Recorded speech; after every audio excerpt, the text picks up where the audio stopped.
This, finally, is the Panasonic S5 Mark II X.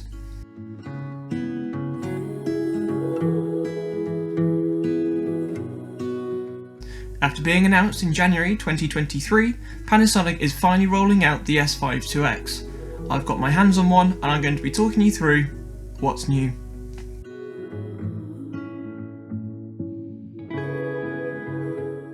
The first and most striking difference is the all black finish, with the only colour being the record button on the top of the camera, giving the camera a sleek, new, stealthy look.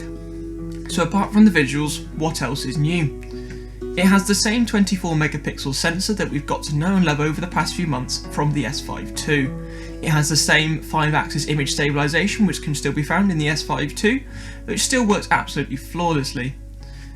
It still has the phase detect autofocus, which has been a massive talking point with these cameras, bringing the S5 II and the S5 IIX into play with many other big hitting cameras. With this price, it makes it very desirable. So it's very similar to the S5 II, but what's new for the S5 IIX? Well, it's not hard to see that the X was built for video shooters, with almost all of its new features being around video, with the biggest of those being the introduction of Blackmagic's B-roll, a long-awaited feature which really steps the camera from an amateur content creator platform to one worthy of big-budget films or even feature films.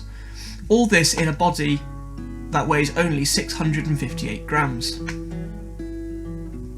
Panasonic have also introduced with the S5 IIX IP streaming with both USB LAN and wireless, again gearing the camera up for content creators in mind.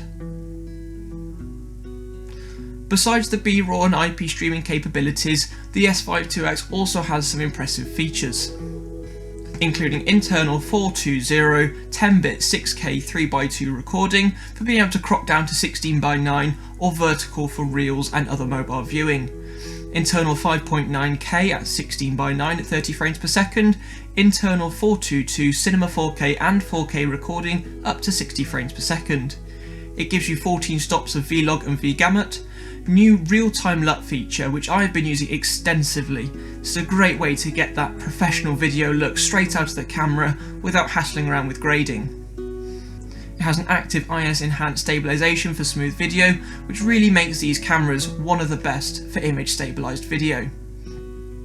It has an inbuilt discrete cooling system which during testing was so quiet we barely even noticed was there.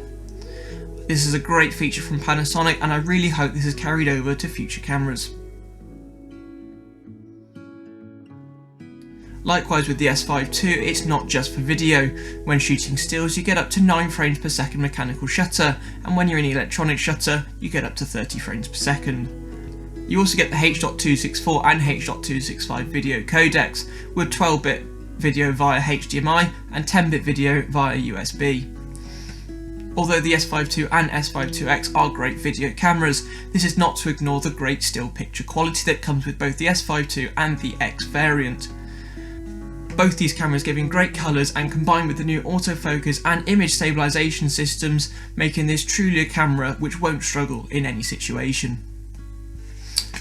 So with all that in mind, and a noticeable lack of differences between the S5 II and the S5 IIX, who is this camera designed for? The very simple answer is designed for people who want or need the very best video capabilities that the S5 II doesn't offer, such as being able to shoot RAW without having to purchase the upgrade, or shooting B-RAW, or indeed the IP streaming facilities. So what other benefits are there with the S5 IIX over the S5 II? Well, apart from that sleek black design, it's for people who want to shoot RAW straight out of the camera without paying for any firmware upgrades, with this camera being only £300 more than the S5 II at £2,299. It's a very affordable package compared to some of its other competitors. So from my honest view of the camera, I can only speak highly of this. It feels like a complete package.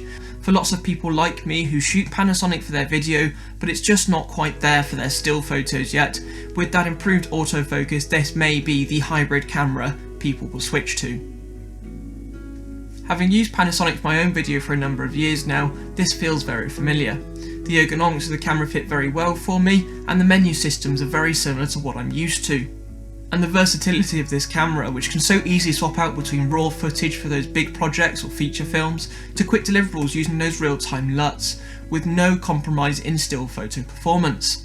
This really does make this camera a great hybrid and real contender for my daily shooter. But that being said, if I was to be asked would I buy this camera, my answer would be no. That's not to say you shouldn't, in fact I'm saying the opposite. This is a fantastic camera and there is a massive market for whom this camera would be a great asset and would greatly improve their workflow.